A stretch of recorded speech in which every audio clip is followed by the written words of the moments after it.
Welcome in, ladies and gentlemen. Today's Monday, so you know what that means. Another lovely week of Run It Back, and like always, seated next to the inspiring Grant Shear. Why, thank you, Mr. Coop. We had a packed weekend of sports. I know I was running around all weekend. Yes, sir. We got NBA and NHL playoffs. They have begun.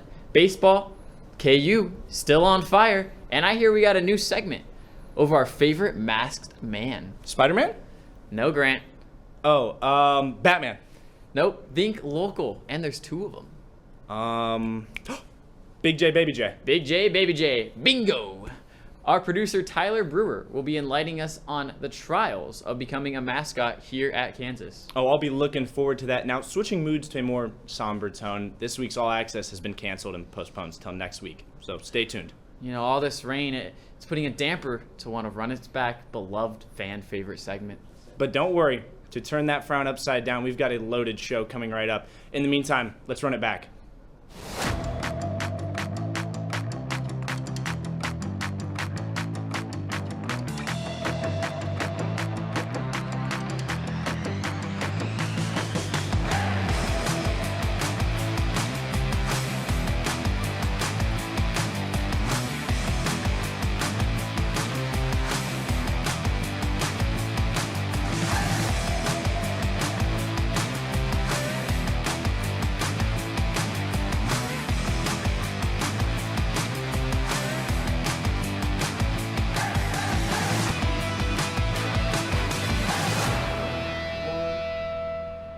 Grant, I heard you had a busy weekend out filming the Kansas relays, right? Yes, sir. Filming, announcing, the whole 9 yards. It's crazy to see how fast some of these athletes are. I mean, killer speed. Probably brings up some fond memories back when you were on the tracks, huh?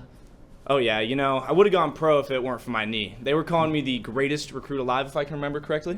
Okay, I'm sure. Well, while you're around hurdling around, KU baseball took down our little brother this past weekend in a 3-game sweep.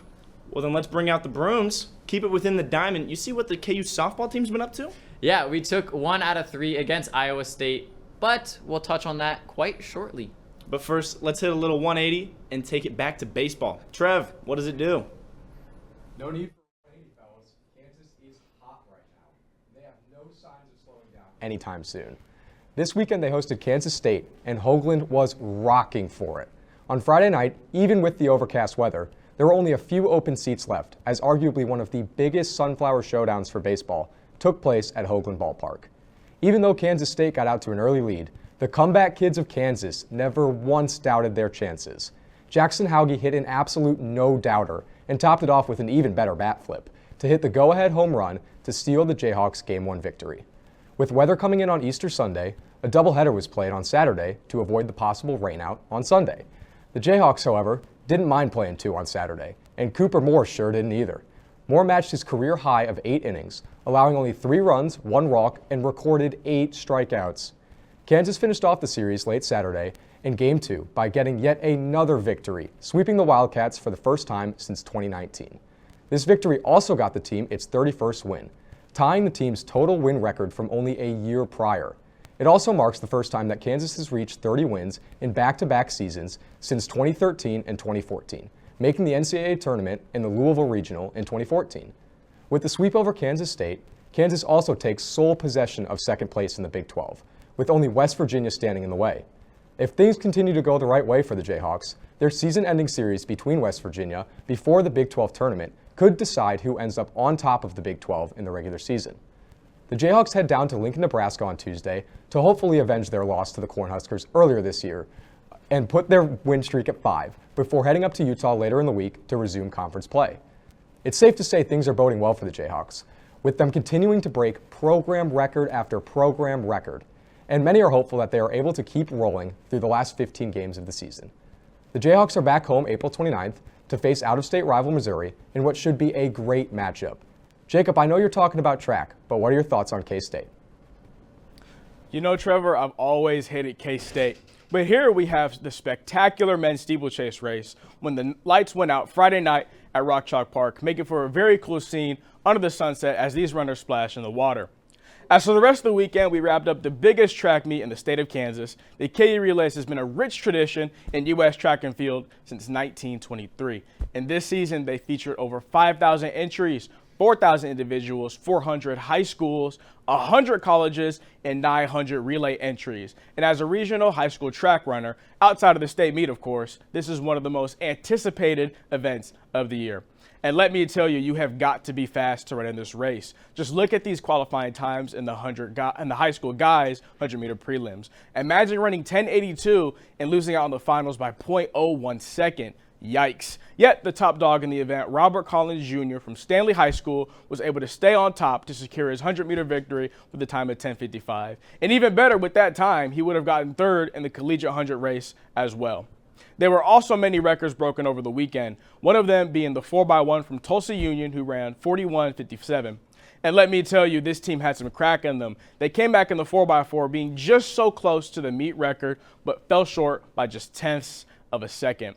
On the KU side of things, we had 3 guys in the finals 400, but it was Grant Lockwood who took home the gold, winning with a time of 46:70. That same thing happened for the 110 hurdles, where KU featured 2 runners with Jeremiah Smith, winning with a time of 14:21. And then late in the meet, the men's 4x4, it was a 3-way close race between KU, Iowa State, and Lincoln. But the Jayhawks came through, winning the last race of the day with a time of 3:09:73. Bringing a close to this historic track and field event. You can find the rest of the results and records on KUathletics.com. Now, staying with teams who play at Rock Chalk Park, Emmett has us with the latest KU softball update. Thanks, Jacob. The KU softball team headed up to Ames this past weekend for a 3-game series, and it was full of ups and downs, to say the least. On Thursday in Game 1, the Jayhawks looked confident as they jumped out to a quick 2-0 start, thanks to Olivia Bruno, who would hit a line drive to get runners on second and third base home. Unfortunately, it would slip away in the 3rd inning when Tatum Johnson nailed a deep home run that would result in a grand slam for the Cyclones. The Jayhawks would try to fight back, making a push in the 5th inning, but it was no luck as the Hawks would end up falling 4-2. The Jayhawks would come into Friday's game with the chip on their shoulder, and one went down to the wire. Once again, the Jayhawks were the first to get on the board. It was junior Haley Kripe who got the Hawks started with a solo shot in the 1st inning. She had herself a day, as that was her first of 2 home runs. Iowa State would quickly respond, putting up a 2-run homer in the bottom of the 1st to take the lead 2-1. The next score of the game would come in the 3rd inning when Kripe would get her 2nd home run of the day, and that was all there was. The next inning, it was all Jayhawks once again, and they were rolling. Maddie Hayes stole back-to-back bases, and Carson would set up an FBR fielder's choice by junior Presley Mimba to give Kansas the 3-2 lead. Iowa State answered back to tie it up in the 4th, and freshman Kaylee Washington would relieve Kennedy Diggs and hold the Cyclones scoreless for the rest of the inning. Quickly after, the Jayhawks would regain their lead, making it 5-3 when junior Campbell Bagshaw hit a double, and following that was a 2-run homer from freshman Ava Wallace. The scoring would keep rolling into the 6th when Kripe would add an RBI double, making it 6-3. There was once again some spark for the Hawks as they were looking to get at least 1 win up in Ames. Well, that spark was quickly put out as after a pitching change for Lizzie Woodwick was made, the Cyclones would rally and put together 4 runs, including a walk-off to come back and win it 7-6. Just a devastating loss for the Jayhawks. Saturday was the last game of the series, and the Jayhawks had one job: get a win and walk out of Ames with a good ending. Well, you could tell from the start the Jayhawks had some steam to blow off, and that is exactly what they did.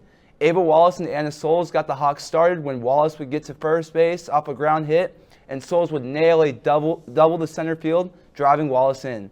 It would be all Jayhawks in this game as Olivia Bruno would smoke a 3-run homer to make it 4-0 Hawks. You could tell the Jayhawks just had a different level of energy Saturday. They would continue to extend their lead and eventually seal a deal with a 13-5 win.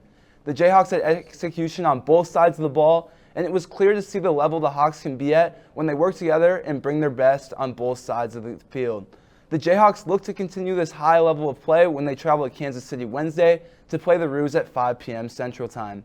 We've got a quick break, but right after, we will be all pro sports. You're watching Run It Back. Where you go to college makes a statement about you. This place will become a part of you. your identity for life.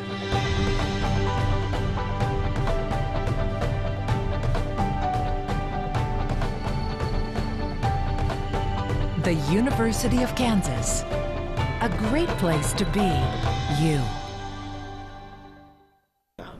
You know what's cooler than being cool? Discussing all 4 of the major sports: NFL, NBA, MLB, and the NHL. Oh yeah, the NFL draft just days away. The NBA and NHL playoffs have started, and we can't forget Grant's favorite sport, Major League Baseball. Now, that just isn't true. The MLB does not have the Jaguars or Brian Thomas Jr., so that's just false. All right, well, who do you got to pair with Brian Thomas Jr.? Any draft insights for you as a local Jaguar fan? You know, Jude and Olivier might think the Jaguars are going defense and not offense here, but what about both? Give me Travis Hunter. Travis Hunter, okay. There's no way he falls to 5, but I am excited to hear what Jude and Olivier got on the upcoming draft. But first, Atakai with an NBA playoffs update. Let's roll it.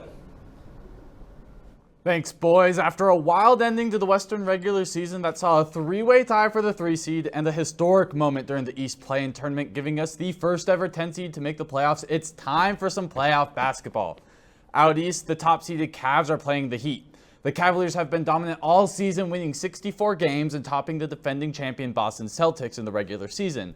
And the Heat, on the other hand, are the first 10 seed to make the playoffs. So the well-rounded squad from Cleveland should have no problem handling the Jimmy Butler-less Heat. Game 1 proved that with the Cavs winning 121-100. The defending champs snagged the 2 seed and are facing off against the Magic. It's hard to bet against the Lucky Leprechauns come playoff time, but the Magic, they're sneaky good. Orlando had the best defense in the league, and even with both All-Stars Paolo Banchero and Franz Wagner missing time, the Magic are now healthier and hot. But after a 103-86 loss in Game 1, will they have enough to knock off the King of the Hill? The nearly Nova Knicks, they finished 3rd and will square off against the worst team from last season, the Detroit Pistons.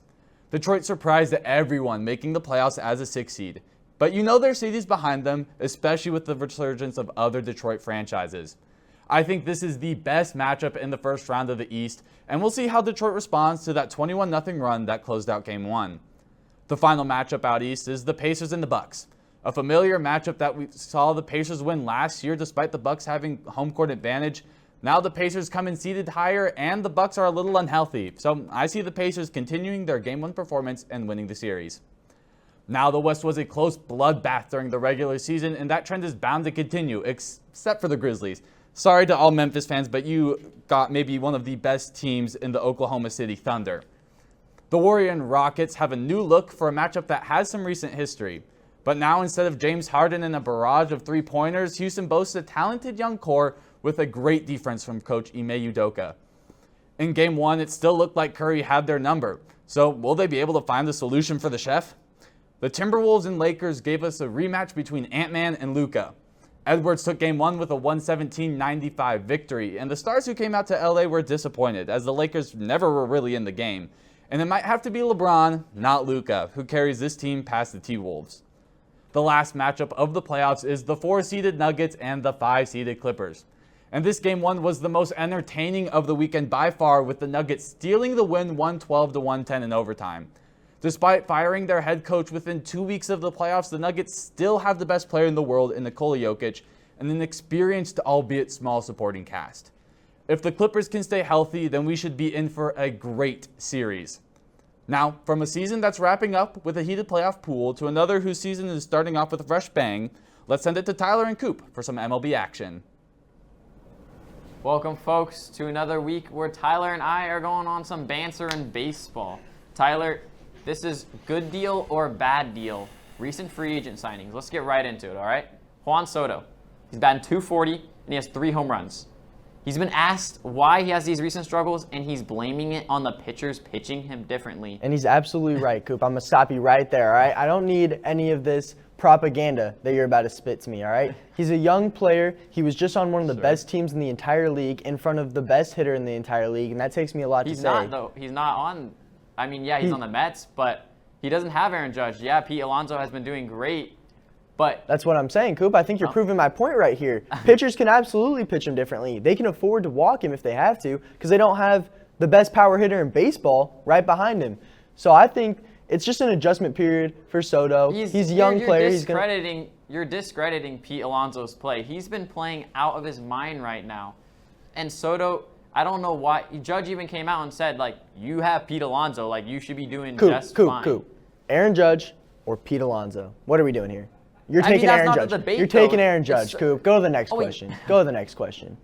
All right, well, to agree or disagree, how about Alex Bregman? We can all agree he's been probably one of the better free agent signings, batting .294 and had a 5-for-5 game.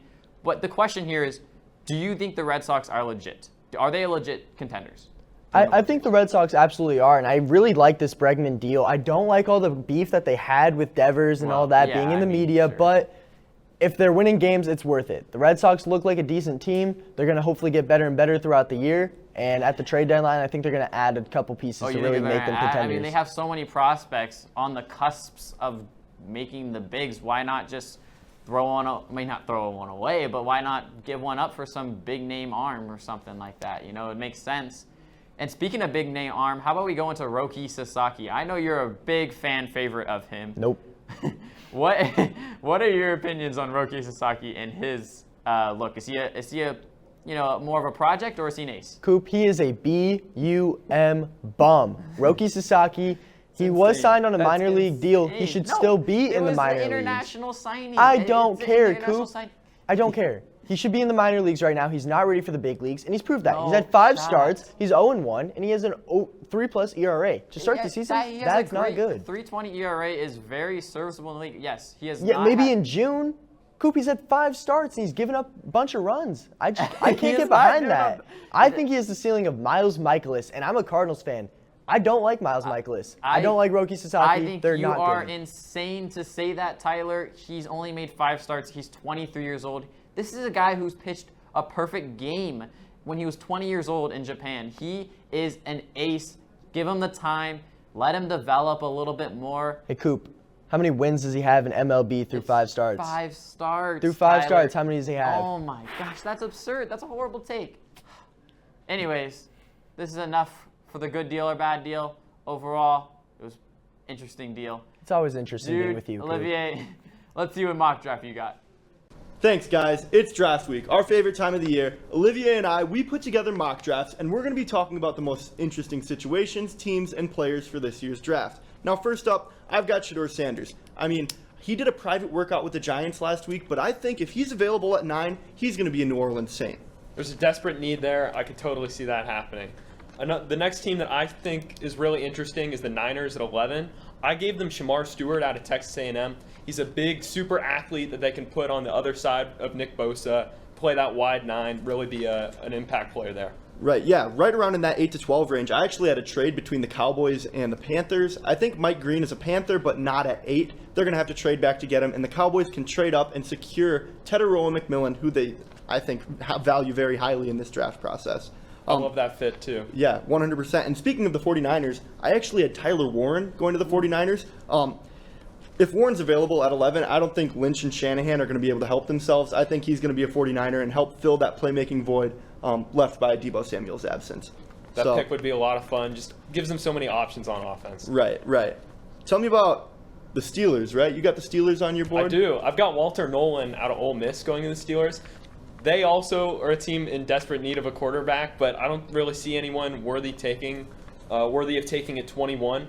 I think Nolan's a great talent. He's a guy that's got really high flashes, but he's got some character concerns and some inconsistency on tape. I think Mike Tomlin is the guy to get the most out of Walter Nolan. Yeah, absolutely. And I agree with you. I don't think 21 is the spot to take a quarterback, but I still think that the Steelers are going to reach and they're going to take Jackson Dart out of Ole Miss. They still don't have a quarterback. Like, nobody signed with them. Yeah. And I honestly think that's a very likely outcome.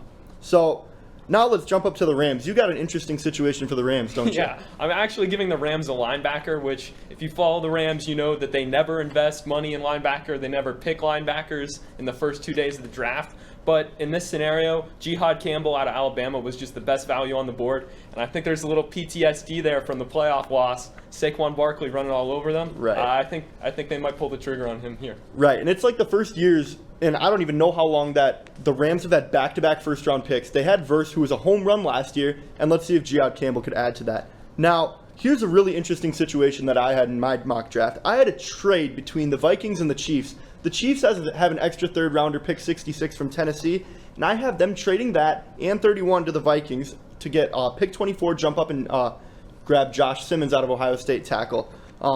I think this is a likely scenario because the Vikings, they only have 4 draft picks in this draft, and I think that they're going to want to get more draft capital. I think that makes sense for both teams here. There's a ton of smoke between Josh Simmons and the Chiefs. They desperately need a tackle. I don't think Jalen Moore is going to be the long-term solution there, so I really like that one. Yeah, and also, I mean, keep an eye out for the Vikings to grab like a guy like Gray Zabel if he's available, Derek Harmon if they trade back. I think they're in an interesting spot. So that's all we've got for today. Now let's see what the members of the Run It Back crew think of our picks. Mason Graham, he's a solid pick, should beef up our D-line. Not my favorite, wish we would have gone wide receiver. Not a big fan of either guy. I'm kind of hoping we go running back with Genty. I think we did a good job beefing up our O-line in the offseason, and I think a running back could do nothing but benefit us. Ted McMillan, a phenomenal pick for the Cowboys. Getting a deep ball threat alongside with CeeDee Lamb, he's going to fit perfectly with that scheme. Jerry shows why he's great at picking players in the draft. Give me him.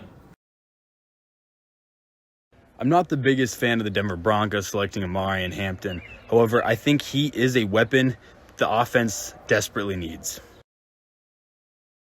Hey, number 22, Kenneth Grant. Great pickup. Got the ties with Jim Harbaugh. He's going to be a beast. Peace.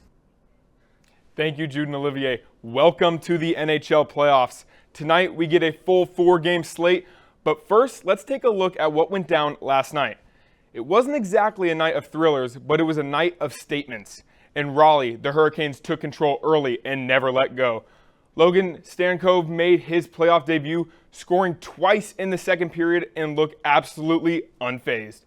Carolina rolled to a 4-1 win over New Jersey up in Toronto. The Maple Leafs delivered the kind of games fans have been waiting for all year.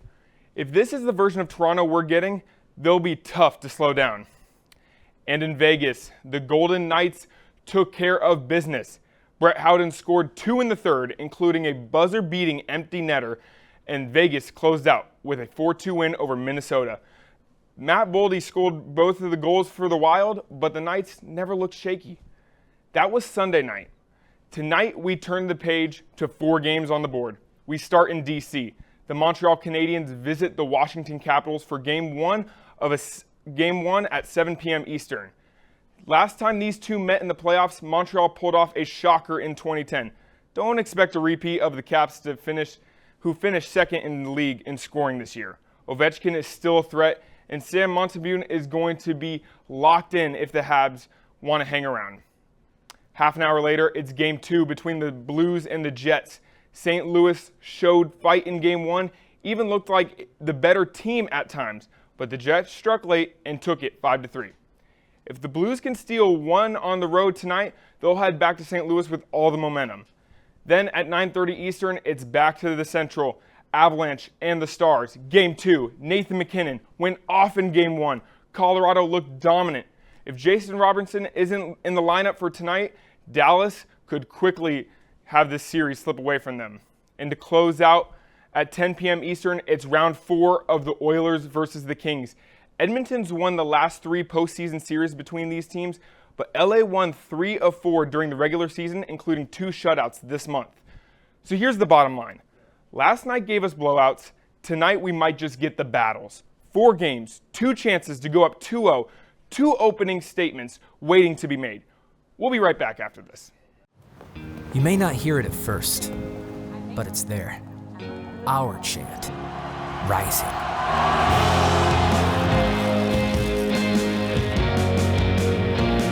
On this summit, callings converge, voices unify into a chorus that sounds out for good, for greatness. Can you hear it? So, Coop, I know you tuned into the WNBA draft. What teams will you be supporting this year? Well, I always got to rock with the LA Sparks, staying local. Well, Coop, I don't know if you know this, but we're in Lawrence, Kansas. Kansas, not California. Okay, well, just because I move out here doesn't mean I'm going to start rooting for the new teams. Like, You're not going to catch me in a Chiefs jersey ever. I'm glad we're on the same page. Unlike Kadarius Toney, we're catching some dirty looks right now from the rest of the crew. Slam!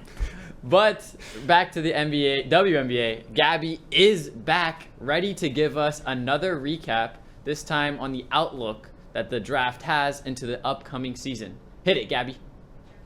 Thanks, Grant and Coop. This year's WNBA draft was one for the books. As expected, Paige Beckers was the #1 pick for the Dallas Wings. Dominique Maloga then followed at the #2 spot for the Seattle Storm and had an emotional reaction with her family. Haley Van Lith was picked up by the Chicago Sky at pick 11. The duo is back. She will be returning with her former LSU teammate Angel Reese. As for the rest of this year's draft class, it's hard to tell who's going to be Rookie of the Year, Most Valuable Player, and the Most Improved. But for Rookie of the Year, I gotta give it to Paige Beckers. She already has a national championship win under her belt and exceptional skills. She will make a great impact for the Wings for the upcoming season. For Most Valuable Player, international talent Dominique Maloga comes to mind. Her impressive height, skill set, and athleticism are already going to make an impact for the Storm.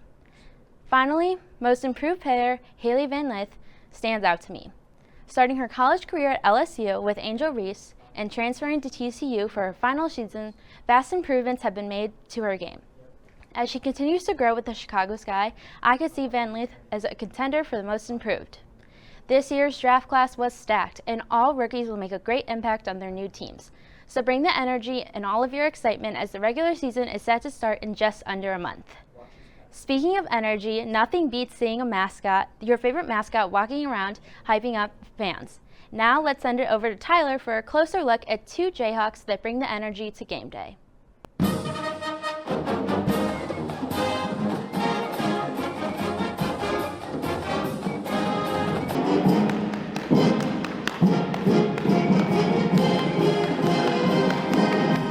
Ever wonder what it's like to be the face or beak of Kansas? Well, I got the chance to sit down with some senior mascots and find out everything it takes to be the big beak around campus. My name is Katie Liskey. I'm from Des Moines, Iowa, and my major is speech therapy. My name's Abby Green. I'm a sport management major, and I'm from Olathe, Kansas. I am Rachel Cricksfeld from Omaha, Nebraska, and I'm majoring in Jewish studies and visual arts. I'm Chase Wilm. I'm a supply chain management major, and I'm originally from Spring Hill, Kansas, and I've been a part of the mascot team for this last year. So I grew up as a big KU fan, and there's a picture of me when I was like 8 probably at a KU game with Baby J holding a sign that said Future Baby J. And so it was always like something that my mom wanted me to do, but I was always kind of like, I don't know, like I'm kind of shy. I don't think I could like do that in front of so many people. My grandma just like brought it up one day. She was like, oh, like you're short enough to be Baby J, like you should try out. So like looked up the information. I was like, oh, this sounds like something I want to do. I was never really involved in sports or anything in my elementary, middle, or high school, and I never really had any school spirit. But when I found out that I could use my height to an advantage at KU, I thought it would be fun to try out as Baby, and it ended up working out. Then it was in the November of my junior year. I went to my first KU basketball game, and I saw Big and Baby J down on the floor doing their thing, and it kind of had me curious as to, I wonder what it takes to be able to be that guy, you know, that looks like he's having a lot of fun down there. So reached out to Brian, our head coach. Yeah, well, there's only a few people in this world that have been Big and Baby J, and I was one of them back in the late 1900s, but started coming back about 12 years ago for tryouts, where I was coming back and helping judge tryouts. One year that I was back there, like, hey, you want to come back as the volunteer assistant coach? Made it very clear that it was volunteer assistant coach, and I figured, what the heck, I'll come back, get a couple pairs of shoes, a couple shorts, T-shirts. Was the assistant coach for a year. The head coach left, got offered the job to be the head coach in February of 2020. I know that because the next month everything ended. With so many different people behind the mask, it's a tough job trying to get everyone to have all the same mannerisms. Well, Coach Carpenter has that covered, as he spends time with all the mascots each week to practice being Big or Baby J. Most of our practices are spent making sure each Baby J is kind of identical so that, people can't tell who it is, because it's Baby J. Especially at the beginning of the year when we were training new people, it's a lot of just walking, which kind of sounds silly, but like we have a very specific walk that we do just to make sure it's consistent, like a consistent character across everyone. So we do a lot of that, and then we do our 3 favorite songs. The biggest thing is just like be comfortable being out of your comfort zone. A lot of people have never been a mascot before, and it's super awkward at first.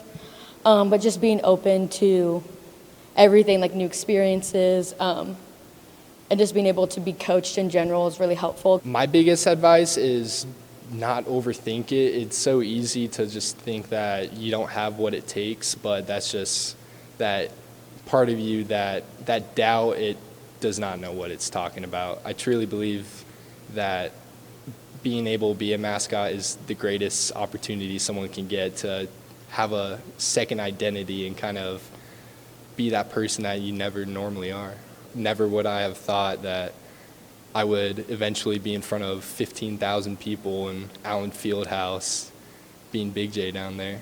I think it took me a little while to kind of warm up and like get comfortable, but I don't know, they kind of just told me to keep being bigger with my movements and just being sillier, and eventually it's kind of just like letting your intrusive thoughts take over a little bit. And so, like probably my first year on the team, I never would have thought I'd be like falling on the ground or like twerking on the court of Allen Fieldhouse in front of 16,000 people. But now I've done it so much and I'm just so comfortable, like being uncomfortable, I guess, that it just kind of feels natural to me now. Try to look through the world through baby's eyes, even if you don't really know what that's like. Just looking at things from the perspective that someone new would see it, and being positive and playful about almost anything in your life can kind of turn a bad situation into a good one, and I think Baby J does that better than anyone else. Track this past weekend. We got more track coming up this weekend. It seems like something is being hinted at, Grant, what exactly are you hinting at? What do you think? You know what? I'm tired of talking in code. Playmakers, I'm formally challenging you to a track meet. Our guys and gals versus yours. The baton's in your hands now. Oh, okay. Oh, snap. This guy is not messing around. Well, you know who else isn't messing around? Who? I don't know. I thought you had someone in mind. Well, I mean, I guess Aaron Judge has been insane the last few weeks. Was just announced to be captain for Team USA in the 2026 World Baseball Classic. Very good. Very good. I'm liking our chances there. I'm also liking our chances to beat Playmakers in this track meet. Grant, what did they do to you? Is this something personal? Well, if you didn't hear, I almost went pro, and they didn't want to do a feature story on me, so yeah, it is personal. That is just messed up. Hopefully we can convince them otherwise to show off your actions and your skills. Unless they're too scared. All right, Grant. Well, let's just settle down. Last week, we've been told to keep it under wraps, under control, so let's just stop before we get too wild. All right, fine. You guys know the deal. Mondays at 1, we'll be here bringing you all the sports news you need to hear. Until then, let's run it back.